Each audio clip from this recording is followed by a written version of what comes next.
खरीप हंगाम 2026 चा पीक विमा भरण्याची अंतिम मुदत ही 31 जुलै होती. मात्र बहुतांश शेतकरी अजून पीक विमा भरला नसलेल्या कारणाने याची मुदतवाढ देण्यात आलेली आहे.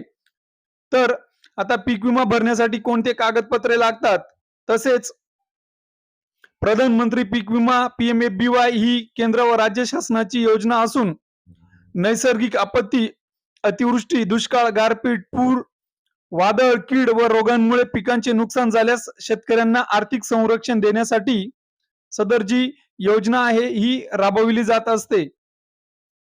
आता शेतकऱ्यांसाठी प्रधानमंत्री पीक विमे योजनेअंतर्गत जो विमा भरण्याची मुदत होती ती वाढवण्याचा निर्णय घेण्यात आलेला आहे. पूर्वीची जी मुदत आहे ती संपली असल्या कारणाने आता नवीन जी मुदत आहे ही 10 ऑगस्ट 2026 ची अंतिम मुदत असणार आहे.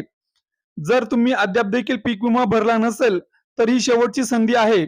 आवश्यक कागदपत्रे घेऊन CSC केंद्र किंवा तुम्हाला तुमच्या मोबाईलवरून देखील ऑनलाईन सदर अर्ज करता येतो.